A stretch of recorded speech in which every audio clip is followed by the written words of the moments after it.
ये पीएमटी 2010 का क्वेश्चन है। क्वेश्चन को ध्यान से समझिएगा।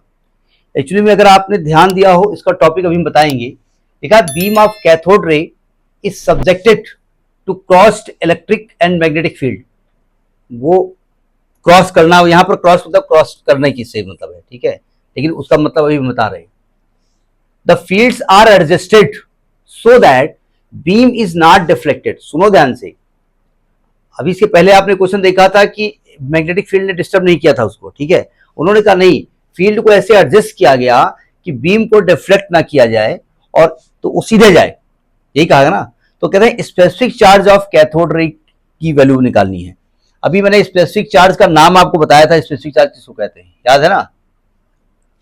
देखो ध्यान से, एक्चुअली में यहां पर एक टॉपिक का नाम आपने पढ़ा होगा, वेलोसिटी सिलेक्टर। सुना है कभी आपने? यहां पर टॉपिक का नाम है वेलोसिटी सिलेक्टर। इसी टॉपिक का ये कॉन्सेप्ट है, वेलोसिटी सिलेक्टर। देखो होता क्या है, इसके इस तरह क्वेश्चन लगते कैसे हैं। इसमें होता था ये एक्स एक्सिस है, ये वाई एक्सिस है, ये जेड एक्सिस है। जेड मतलब इस तरफ है, ठीक है। अब देखो ध्यान से, एक्स डायरेक्शन में, वाई डायरेक्शन में इलेक्ट्रिक फील्ड हमने ले लिया, ठीक है, और जेड डायरेक्शन में मैग्नेटिक फील्ड हमने ले लिया, और ये कैथोड रे का इलेक्ट्रॉन का ये जा रही है इलेक्ट्रॉन वी वेलोसिटी से। जैसे इलेक्ट्रॉन इधर जाएगा, उस पर इलेक्ट्रिक फील्ड अपनी ओर खींचने की कोशिश करेगा। इलेक्ट्रॉन ऐसे मूव करने की कोशिश करेगा? नहीं करेगा। किसी इलेक्ट्रिक फील्ड के अंदर कोई चार्ज पार्टिकल जाता है तो पैराबोलिक पाथ में जाता है। ये पाथ है, ये कूलॉम्स लॉ वाले चैप्टर में पहले पढ़ाया जाता था। अब चूंकि सब बच्चे हैं, बच्चों को ज्यादा मेहनत न कराई जाए, इसलिए अब नहीं पढ़ाया जाता है, ठीक है। मतलब इलेक्ट्रिक फील्ड क्या करेगा, उस पर एक इलेक्ट्रिक फोर्स लगाएगा जिसकी वैल्यू होगी E into E. Have you got it? लेकिन मैग्नेटिक फील्ड क्या करेगा? मैग्नेटिक फील्ड की डायरेक्शन क्या होगी, देखिए ध्यान से। ये वेलोसिटी है ना, दिख रहा है, ये वेलोसिटी है। ये मैग्नेटिक फील्ड किधर है? देखो ये वेलोसिटी है ना, अरे ऐसे, ये है ना मैग्नेटिक फील्ड, ये ऐसे ऐसे देखो, ऐसे। अब हाथ नहीं आएगा, ये समझ आ गया ना। मैग्नेटिक फील्ड देखो, मैग्नेटिक फील्ड ऊपर की तरफ है ना, तो ये इसको सर्कुलर पाथ में मूव कराएगा। क्यों भाई? अब सर्कुलर ऐसे तो मूव नहीं करा सकते, ये ऐसे मूव करने की कोशिश करेगा। तो इधर एक मैग्नेटिक फोर्स काम करेगा FB। इसकी वैल्यू क्या होगी? E into V into B होगी। क्यों? अब अगर हम चाहते हैं, देखो इलेक्ट्रिक फोर्स इधर ले जा रहा है, मैग्नेटिक फोर्स इधर ले जा रहा है सर्कुलर पाथ में, हम चाहते हैं ये सीधे चला जाए, तो इसका मतलब हम इलेक्ट्रिक फोर्स और मैग्नेटिक फोर्स को इक्वल कर देंगे, ऐसा कुछ वैल्यू कर देंगे, ठीक है। तो यानी E into E is equal to E V B. E से ई कट गया, तो E upon B is equal to V. ये रिजल्ट आपको डायरेक्ट याद होना चाहिए, ये रिजल्ट आगे यूज भी होता है, ठीक है।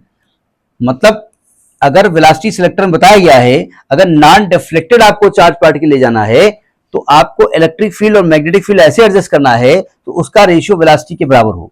ये कॉन्सेप्ट समझ में नहीं आया? ये कॉन्सेप्ट पहले यहां पहुंचिए आप। दिक्कत, वेलोसिटी के बारे में कुछ जानकारी है नहीं हमारे पास, है कहीं पर, तो ये कॉन्सेप्ट ये नोट करिए ना। अब वेलोसिटी के बारे में जानकारी नहीं तो करें क्या? वेलोसिटी इलेक्ट्रॉन को कैसे दी जाती है? इलेक्ट्रॉन को वेलोसिटी कैसे दी जाती है? एक पोटेंशियल डिफरेंस अप्लाई किया जाता है ना।